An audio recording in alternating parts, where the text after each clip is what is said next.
Hi, everybody. It's Matt from Discover College Soccer. I hope you're enjoying the podcast, whether that's on YouTube or your favorite podcast platform. Don't forget to hit the subscribe button. I also wanted to let you know about the Discover College Soccer Study Table. This is our brand new online portal that is complete with a 14-part online course giving you all of the ins and outs of the college soccer recruiting process. There's also a wealth of resources such as checklists, templates. There's the spreadsheets that have every soccer program in the country, along with their coaches, their contact information, their social media information, some basic stats about the school, and more. Plus, there's an online community where you can ask your questions, share your wins, your losses, any questions that you may have around the college soccer recruiting process. It's all there at the Discover College Soccer study table that you can find at discovercollegesoccer.com/study table, and hopefully we will see you there. Hi, everybody. Welcome to Discover College Soccer. Today, I'm lucky enough to be joined by Coach Eric Faulconer from University of North Florida. Welcome, Coach. Matt, nice to be here. How are you doing today? Doing well, thanks. Happy to have you here. We were lucky enough to meet in person about a month ago at your ID camp up in Jacksonville. Where I'm down here in Bradenton. We made the drive up. You got a nice, beautiful campus, and I think we'll talk more about that later. And your stadium that maybe should be for football but isn't, which is pretty awesome. Maybe, yeah. Absolutely. But let's start talking about recruiting first. Like I said, we met at an ID camp. It's that, and we were just talking before we got on about all the great showcases that are happening around here. You were in my neck of the woods just a couple days ago. So, are you wrapped up with your 23s and looking at 24s? Kind of what is your calendar generally like each year with the way you're recruiting? It's different being on the women's side of the game. The men's soccer has a much different recruiting calendar than the women do as far as just there's more programs on the women's side. I think that's a big factor in it. And also from a development standpoint, I think the men like to wait a little bit longer on the recruiting side of things. So, for us, we start watching and identifying, primarily players for our program during their sophomore year, for the most part. We're never quite done with a class per se because you never know, things do happen. But yeah, we've been pretty wrapped up with our 23s for a bit. If something came along that we felt piqued our interest, there's always that possibility. We're still looking at 24 class, as well, and then started taking a peek at the 25s just because for our class, and I think a lot of schools are going to be in this same situation with the COVID year that everybody kind of got that extra year of eligibility.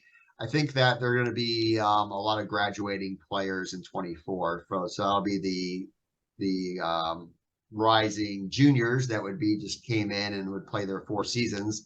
And then, of course, the rising seniors, which get the extra year eligibility. So they're kind of combining into one class per se. So, I think that from that standpoint, a lot of schools are going to be looking heavily at 25s, and that could be a really large opportunities for student athletes. I think for that particular class, if from what I've been talking to other coaches, they're going to be in a similar situation we are, where we're going to graduate a lot of players in one class more than you normally would. Yeah, no, that makes sense. Well, in terms of where you like to see players, we mentioned you were down in Brains for ECNL, and when you look at your roster, it's fairly heavily Florida, which is not Yeah. surprising. So what are some of the key events that you like to go to that are kind of on your must-see list each year? Yeah, I mean, we've done a lot of variety of different events from year to year and trying to hit different things. Obviously ECNL is one thing that is popular just because of the quantity of players you can see. We've recruited out of Girls Academy events. We've recruited out of USYS, the variety of leagues that they do that. Maybe it's a regional event for so forth. We've been to Disney. It just kind of depends on the year, and kind of we also kind of vary different areas of the country. So if we go to a certain event, maybe in the Tennessee area, the Southeast, maybe the next time we go to an event in North Carolina the following year, or last year I went to an ECNL event in New Jersey, but this year I may decide to go to nationals and go to California. And so we try to vary our events, but also not just look at one league. There's players everywhere. I think there's this perception that most players come out of ECNL, which a good number do, definitely. But On our team in particular, we have players that are ECNL players. We have players that played Girls Academy. We had girls that played in the DA when that existed. And we have girls that played USYS. And, in my career, I actually even had a goalkeeper one time that didn't play club soccer. She only played high school and basketball. And we ended up identifying her through a camp. So there's a lot of variety of ways you could identify players. Videos, ID cams, those type of things. So we try to turn over as many rocks as we can, with the understanding that women's soccer isn't football or basketball. We're not necessarily able to fly around the country 24/7 and see everybody, but we try to do the best job we can at identifying players and following up on players that have expressed interest in there, and try to build our roster from there. Okay. Now, obviously, I know you do camps. So how important are those camps in the overall recruiting process? And do you guys go to other camps as well? Yeah, I mean, we do go to some other camps. I will go to. I like to sometimes go to the actual club's identification camps because you get the chance to see them in their more natural environment per se if they're playing around their club teammates. We use our ID camp a couple ways. Obviously, sometimes we find players we're not really aware of. We've had that happen where someone we just didn't know shows up at our camp and we like them, and that's always a great thing to happen. If we are actively maybe looking at someone and we get them to come to our camp, that gets us a chance to kind of work with them a little bit, and that gives us a little bit more knowledge about the student athlete. So that could be very fruitful as well. So we kind of use them a variety of different ways, and also sometimes just you get some younger players too that maybe get on your radar that or maybe a ninth grader or a 10th grader, and maybe it gives you an opportunity to kind of down the line see them play in their natural club environment. So what we try to do is we try to identify players that we feel like, okay, these are players that we're going to continue to track. If they're a little bit older, maybe we got to move a little bit quicker, but also see them hopefully play in their natural club environment with their teams, or high school if that's what's available. And that's kind of how we go about that process in China. Because I think the ID camp can be artificial sometimes because you're playing a lot of players you don't know. It's a long day, but you kind of learn a lot, coachability, those type of things. And then from there, if we can see them play, with their normal team, when they're more comfortable, that's always a added benefit. Yeah, you could tell that that day it was super hot, and by the end of the day, those girls were cooked. The ball was moving Yeah, pretty especially in slow. February, right? Yeah. So yeah, it was weather's been a little bit warmer this winter, I guess, for Florida Yeah. standards. They're usually not too bad. It doesn't get Yeah. too cold, but yeah, it was in the 80s in the middle of February. I Yeah. was definitely not used to it. Well, and this is a question I've been getting a lot recently, and I'm just curious as to your take on it. But how does social media come into play at all during recruiting? I've got, people are like, I got parents like, oh, I need to create an Instagram account for my kid so they can post Yeah. their highlights because some coach is going to find that. Do, do you guys look at social media stuff in any way, shape, or form in your recruiting? More so than I used to because it's become more prevalent, right? Sure. So yeah, like I know I feel like I'm getting popular, but I gain a lot of Twitter followers like every day, and this.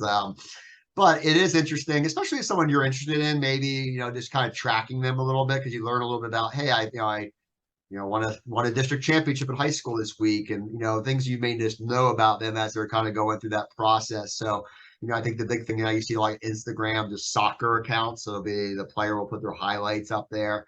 I think it's become more prevalent, and the players, especially I think on the girls' side, especially, are using it really well to get their name out and kind of promote their schedules and things like that. And so I know at ECNL this weekend, my timeline was pretty much just schedules of games and if games got changed. And, you do see that. And I think it's definitely useful. I mean, it's obviously a part of a tool that you can use to promote yourself. I still think contact is the best way, through obviously now more email than mail nowadays. Occasionally, you still get a letter every once in a while, which is kind of unique. But I think contacting coaches, staying with them, but social media, for a variety of reasons, is important in the recruiting process. But also just learning about that individual too. As I try to tell people during their recruiting process that coaches are checking social media too to see what kind of things you're posting and that type of thing too, because that gives you a little bit of an idea about maybe their character and things like that. So I think it can go both ways, right? It can help you and it can also hurt you if you use it in ways that are not putting you in the best light. But yeah, I'm sure you've noticed too, and there's more people helping promote the players and doing things and trying to help them, and I think that's a great thing. The more information, the better. But it's definitely become a lot more prominent, I would say, the last couple of years than it has ever been. Yeah, for sure. Well, whether it's camp, showcase, anything else like that, kind of what is your hierarchy of things that you're looking for in a player that makes them stand? Whether it's on the field or off the field stuff. Yeah, I mean, we start everything with character, and I think I think that's the most important thing. So we do a lot of vetting of student athletes before we even start the recruiting process, and try to talk to people just even outside the coaching staff. Can we get a hold of a guidance counselor? Can we get a hold of their high school coach? Can we get a hold of a former coach? That things teammates that may know them, or maybe someone on our team that may know them, and just try to vet as much as we possibly can to find out about character. Because honestly, at the end of the day the less problems I have once I get to college, the better for everybody involved. And so I think that's going to be important. So we do a really good job with that. Grades definitely factor in. I think that's really important, from that standpoint too. Again, we want to have good students, and I think, we want to kind of create a culture of highly driven people. And if they're driven academically, they're usually going to be driven on the soccer field as well. And then, the components of the game are obviously important, the technical, tactical, physical, and psychological. They all matter. Now, what I tell students, athletes, or soccer players all the time, if you're a super technical player, if you can become really, really good at something, that's fantastic. And it offset some other things. Sometimes it's the old adage, some coaches like pure athletes over soccer players. You hear that sometimes, but athleticism is part of the game. You have to jump, you have to run, you have to cover ground. It is a part of the game. If that's not a strong suit for you, can you think the game quicker? Can you become tactically superior? So, if you're not necessarily great at one thing, can you bump it up in another? Psychological is probably the hardest one to tell. A couple of things I like to do. A lot of my colleagues don't like. I'm not a proponent of playing 3 games in 3 days, but in this country we do that sometimes, right? But I am a proponent of watching the third game in 3 days, because I think you'll learn a little bit about the ability to grind or play through. And the example of this ECNL event this past week, it was kind of like the ID camp. It was really, really hot. And it was the third game in 3 days. And, some players had shut it down. And then there's other players that are still trying to find a way.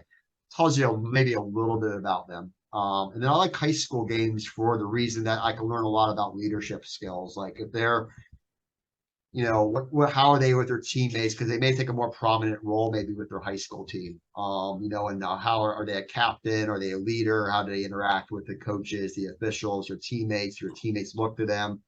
It gives you a kind of a little bit different lens than maybe just club soccer. So I do like to do that as well. Some coaches don't, but I think you can learn a lot at a high school game as well, because it's a totally different dynamic in many ways than club soccer. And I kind of find that a good way of kind of looking at players. But ultimately, it's a puzzle. Every year is different. I think everybody has a kind of player they like for each position and kind of what they kind of go to, maybe in their mind a preference. But ultimately, they got to be proficient in those 4 areas to probably play at the college level and be successful. So, and if they don't have all those areas intact, can they be really good at at a couple of them that maybe offset the ones that maybe are not as strong at? Yeah, no, that makes sense. Well, let's talk a little bit more about the school. I know even down here in Bradenton, talking to some of the girls on my daughter's team, and some of them don't even know the University of North Yeah, Florida, and it's in their own yeah, backyard. Well, sort of. So first things first, let's talk about what, me as dad is most concerned about, and that's how much is this going to cost me? yeah. And I'm not holding you to hard numbers here, but if you can just give me an overall, overview of, what does it cost to attend? What does the scholarship situation look like, both academically and athletically, Sure. merit, just overall? Yeah, and every school's a little different, but in our case, I think in general, college is expensive, but the state of Florida is pretty reasonable for state schools compared to the rest of the country. So we're pretty fortunate in that standpoint. So our tuition's a little over $6,500 for the year. You can get to some states where it's going to be 4 or 5 times that for tuition. So, I think from a standpoint for in-state tuition, that's obviously really feasible. Nowadays. So if you're looking at everything, and we always talk about the things that do encompass the cost of going to school, obviously tuition and course fees, books, meals and or room and board, right? So you can go to UNF for a little over 17,000 for a year if you're just coming to school here. And that's kind of where academics come into play, obviously, with Bright Futures being a great thing in the state. Not necessarily always easy to get, but like if you can achieve that, that could potentially cover that tuition cost or a percentage of that tuition cost. And then our school does have academic aid, and you can, based on GPA and test scores, you can get additional academic scholarships that would be renewable every year as well, which obviously will help in many ways. And then obviously we can also stack that with the soccer aid if the player is on the soccer scholarship. So we typically use combinations of things. Soccer is an equivalency sport, unlike football and basketball, where everybody gets a full ride. I think if there was as many full rides as people claim there was in soccer, it's always every time I hear someone got a full ride, and they may have a combination of things, but there aren't very many players getting full soccer scholarship. It's you'd have to be an All-American player probably at most programs to achieve that status. So I think most student athletes are going to combine, hopefully, maybe if they're in a state like Florida, like ours, Bright Futures, possibly academic aid from the institution and soccer aid, or maybe the parents have Florida prepaid and that uses part of that. But, like I said, from about standpoint, if you're just going to school here, it's about 17.5 if you lived on campus, with the meal plan and everything else. So that's kind of that's the cost price. And, like nationally, that's actually pretty good. Yeah, no, absolutely. Well, I've been lucky enough to visit the campus and see it. So, but I don't want to be biased in my stuff. So I'm going to let you be Yeah. biased and you tell me, what are some of the awesome things about UNF and that stuff that makes it unique. Well, you pointed out we are, as many people that come to our campus call us a hidden gem, and we don't want to be a hidden gem, but we kind of fall in that category still, I think, in the state of Florida. And I kind of thought, why is that? And I thought, well, we're in the and obviously we're in the northeast part of Florida, so a lot of people, don't get up this way maybe as much as they maybe do Orlando or Tampa area and things like that. And then we are surrounded in a state that has a lot of big schools, right? So we are one of the smaller schools in the state system as far as the ones that also play Division I soccer. So we're one of the smaller institutions, and we're kind of surrounded by schools that have 50, 60, 70,000 students. So I think part of that is, the football, the programs in the state, the name recognition. So we don't maybe have the name recognition of some of the schools in the state system. But I think the biggest selling point is a couple of things. I think our campus is fantastic. It's I describe it as it's built out of a nature preserve. So I describe it to people sometimes like if you're going to a state park. It's not a lot of concrete, not a lot of big parking lots in the middle of campus. They've done a nice job of preserving the core of the campus and really lakes and plants and things like that just kind of get that nature preserve feel. And I think the campus has done a really good job in the growth of keeping that part of it really good. I think location's another thing. We're in a big city, but we're not downtown Jacksonville, so we're 20 minutes away from downtown, so we're closer to the beach. And so I think also location, if you're looking to be a coastal school, we're about 5 or 6 miles from the Atlantic Ocean. So I think that's another selling point for us is especially in certain areas of the state like Orlando, where you don't necessarily have a beach. And then if you're a beach kid that goes to the beach all the time when you're home, well, you can do that in college too. So, I think those two things, I think the beauty of our campus is something I hear a lot about when people come on it, and the location. We're also right next to the major shopping district of Jacksonville. Is a huge outdoor mall, less than a quarter mile from our doorstep as well. So, and I always say, and I think things to do. We're in an NFL city. The Jaguars are doing a little bit better now, so that got a little bit out there. This week we have one of the biggest PGA Tour events and the Players Championship right down the street from us as well. So there's always a lot of things to do close to St. Augustine, another great place to spend some time. So I think we have a great location. We are not very far from most areas of the state. You're looking at 2.5, 2 hours to Orlando, 3.5, to Tampa, maybe 4 from South Florida. You can get here pretty easily. And so I think those are things that are nice. And I think the other thing is we have 17,000 students, so we're not small, but we're not massively big, and so our teacher um, the student ratio is about 20-1, which is pretty unheard of at a lot of universities. And I think also nationally ranked university as well, U.S. News and World Report. So the education quality is good.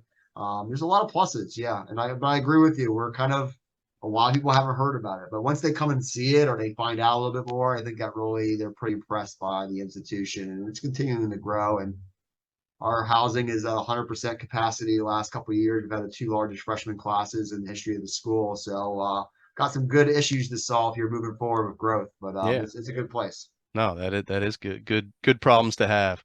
Well, you mentioned education and for student athletes, student is first there. So let's talk about academics. Especially for a college athlete, making that transition from high school to college in terms of the rigors of both sport and academics can be daunting. So, what how do your student athletes kind of manage the expectations and rigors of both, and what kind of support systems does a school offer to really Sure. help players? Yeah, and I spent the 13 years prior to being here at a Division II school, and I loved it actually because Division II really I thought it had a really good balance between the academic and the athletic side, mostly by the rules in place. So I basically took the same philosophy there to the UNF is that how are we going to create balance for these student athletes because they're in a lot of hard majors, and we have kids that are taking biochem, biology, engineering. They're in some difficult stuff, and they're also really driven academically. So like our team GPA hovers above a 3.7 most semesters, and almost everybody in our incoming class has a 4.0 plus GPA coming in from high school. So we're getting high academic achievers. So how do we create that balance? And so I think the first thing we approach it is that we know soccer is a part of this experience and not the only part of the experience. So we really try to make sure that we be efficient with our time in training and get them here, do what we need to do, and get them out. So they don't necessarily have to feel like they have to hang around the facility all the time. They're more entitled to do that. They like to do that and they want them to spend more time.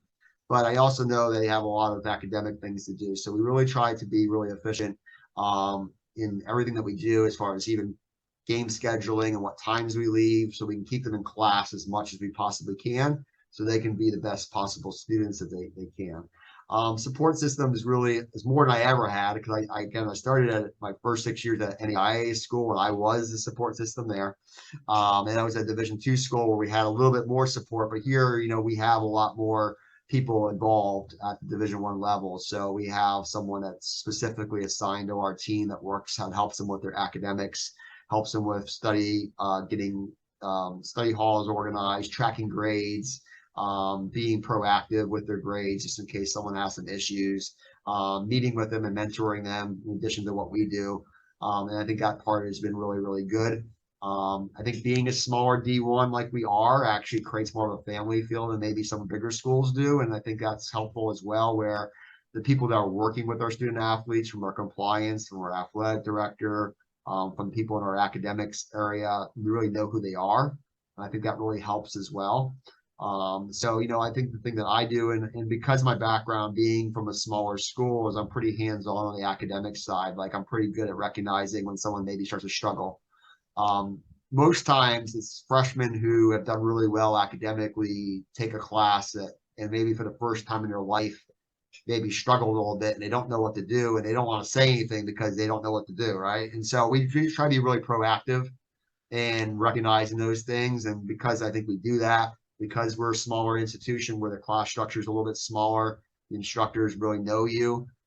There's a lot of ways to be successful here. Now, you can go to some big schools, say like a Florida or Florida State, where they're going to have these massive academic buildings for sport. We don't necessarily have that kind of structure here. but we do have good people that are willing to help them and help them achieve their goals. And so the cool thing for us is our kids are doing super well in the classroom. If they go off to grad school, they're getting into the grad schools they want to get into in those programs because they have the high GPAs. And I'm really proud of the academic work we do here. And it's just not just me; it's a lot of people that make that happen. No, that's fantastic. Well, let's talk a little bit more about the team and the soccer side of things. You introduced your amazing staff at the ID clinic, but I figure now's a good time to let folks know how big is your staff, what roles does everybody play there besides yourself? Yeah, so I have two assistant coaches, and so a new rule just passed actually. So schools are adding a third assistant. Not every school is going to be able to do that, and most likely it's only going to be the Power Fives. At least initially, they're probably going to fall into that category. But I have a coach, Coach Serge Libovetsky, who's with me. That actually coached with me when I first started coaching in college back in 1999. So I've known him for a while. He was with me for one season, and he went on to become a head coach in Division Two, and did some club directing and some state directing as far as that's concerned. But national licensed instructor for U.S. Soccer and United Soccer Coaches. So got his A license, but teaches the C and D courses. So he's kind of a coach of coaches. So he's someone that is a great tactician and very good, on the training field. And then Morgan Lucky primarily handles our goalkeepers. Morgan played for me at Armstrong State, is where I was at before. So she was a all region player there and really, really good player. And so she handles primarily our goalkeepers for us. And so that's kind of our staff. Like I said, some schools may have that plus a GA. We have the two assistant coaches, and now the volunteer position has now become a paid position if the school wants to. So you're seeing a lot of the SEC type schools adding that third additional coach. I'm hoping someday we'll get there. We're not quite there yet, but I'm glad to have two coaches because a lot of programs, even in Division One, don't necessarily have two full times in soccer. So some have one and a graduate assistant, so we're able to have two. And so Morgan's been with me since I got the job here in 2019. Serge is going into his third season with us, so we got some stability there, which is nice. Yeah, for sure. Well, how would you describe overall your style of coaching and the team style of play? Yeah, I mean, I think for me, what I've learned over time, I wasn't always like this. When I was first starting coaching, I coached pretty much how people coached me. So I'm a product of the 80s, which was a lot of like, raising your voice and getting on people and so forth. And I realized real quickly that it can be effective to a point. And some players react well to that, but not others. So what I really worked on over the years is that you have to figure out if you have X amount of players on your roster, every one of them has there'll be a different approach to how you coach them. And obviously you have to coach the collective group and you're going to do that a certain way. But I think from an individual standpoint, to manage people well, you have to understand personalities and what works.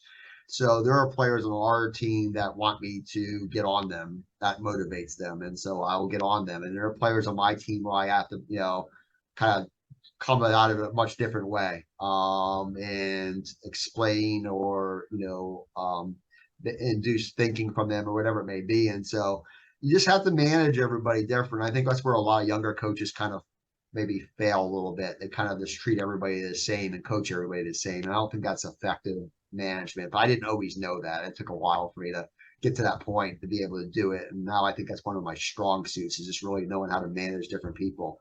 So, I'm very invested in the players. I'm willing to do whatever I can to help them achieve that. I think they know that. I think that's why I'm able to typically get the best out of them. But I can be demanding as well when I need to be. I think you have to be in coaching, and but I also know when to pull back. And so I think you see a little bit of a mix of both in that. And I think that's why overall during my career I feel pretty blessed that just coached some really good teams and had some really good players that just responded really well to how I approached it. From a style of play, I'm definitely a believer in trying. I know everybody says, "Oh, we want to keep the ball," but we really do want to keep the ball. And college can be a mixed bag when it comes to that. And we're really committed to trying to build and our goalkeepers are all good with their feet. Our center backs can distribute the ball short, medium, or long range passing. Our outside backs have the ability to get forward, and our midfielders are creative. And I think we really do try to build. And maybe the Achilles heel of our program is we play teams a little bit more direct. we have a little more trouble. And one of the things I recognize as a coach is, well, why is that? And I realize, well, if we're doing one thing every day and seeing the same thing when we play each other, when we see these other styles, we sometimes struggle. So we have to kind of, in training, create these environments of playing different ways so our team can see it with kids that don't want to play that way, which always makes it a little bit different. But again, I've evolved a little bit there too. You know, when I first started coaching, everybody was in a 4-4-2. You know, get the ball wide, cross it in. You know, that was kind of the style in the 90s. And, you know, the game's evolved a lot. I think athletes are better. I think the coaching's improved. There's more kids playing nowadays. So, you know, we are definitely, like I said, we're definitely possession oriented to penetrate and try to score with a purpose. We're not just trying to keep the ball for long stretches of time. We want to get the ball moving and break lines and get forward. And I think that's kind of been our philosophy from that standpoint. You know, and then again, this really depending on the personnel, what best suits us. You know, my preference would be formation wise. I'm probably a 4-3-3 guy overall. I like the formation. When it's ticking, it works really well. But last year, for instance, we played 4-3-3. We played a 4-2-3-1 a good bit. We played a 3-5-2 twice, and we even played a 4-4-2 diamond one game. Just because we are privy to more information than ever about our opponent. So like, there's nothing you. When I was younger, we had to like call coaches, get scouting reports. You Oh didn't yeah. have tape. Yeah, now I can watch. The information we get now is crazy. So you can really, depending on your opponent and what you want to do, you can really come up and scheme things a lot differently. And so the 4-3-3 is kind of what I like the most. Like wingers that can take on people 1v1, like a true nine if we have one that can hold the ball up and kind of play from there. But that's kind of our style, I guess. I think people would say we try to keep the ball. We play better against teams that try to keep the ball as well. Maybe struggle a little bit more against the direct teams, but we're working on that. All right. Well, Coach, you've been super generous with your time. I just want to leave you with one last question, and that is, if there was one thing that you would love to impart on a potential recruit or parent of a recruit, if there's one thing you wish they would definitely know about the college recruiting process, what would that be? I mean, I think the biggest thing for soccer is you have to promote yourself. You have to let people know who you are, you know, and through a player resume, through email, through video, but like and be persistent in that thing. And I think the thing you have to understand is it has to be the right fit for both parties, right? So there's players I like a lot that don't come to North Florida. So it happens on my end. And then on the flip side, there are players that would love to come to North Florida that may not be the right fit for us. And what does that mean exactly? It can mean a player that I like a lot has an opportunity to maybe play at Florida State, you know, that level, and I'm not going to get them to come to UNF, though I like that, right? On the flip side, it may be a player that maybe he's not quite at the level that we're at, or we have many goalkeepers on our roster for several years, and they're a goalkeeper in a particular year, and it just isn't the right fit. There's some really good players that we would like that maybe we just don't need their position. So understanding that a lot of factors go into a recruiting year, and some of it is just varies from year to year. And you know, you may not need a 23 goalkeeper, but you needed one in 24 or 25, and so that 23 wasn't recruited, even though they were good enough to play here. So we decided to go in a different direction and wait a year. And those are things that are hard to tell, especially right now, because you used to be able to go on a roster and look at who's graduating, and now you go on a roster and you're wondering if they're coming back for an extra graduate year. And it's a little bit harder to kind of understand the movement of a roster per se in that. But I think the big thing is I always tell people is um, make a list of schools that you're interested in academically and athletically. You can have some schools that are your dream schools in there, and then find out an answer from those dream schools so you can move on one way or the other. So if your dream school is school X, you really think you can play at school X, find out school X wants you, and if they don't or they do, then you know, and then you can kind of move on from there. Um, I think the one other thing I would say is I think sometimes people close too many doors too quickly. So like I coached Division II soccer, I coached in the NEIA, and now I coach Division I. So I think I have a fairly unique background as far as knowing different levels. My Division II teams regularly beat Division I teams. My NAIA team was able to beat Division II teams and some Division I teams. Don't get this caught up on the level per se. I think people do that because it sounds better or whatever it may be. You need to find the right fit for your child. Your child needs to find the right fit for them academically and athletically so they can have the best possible experience.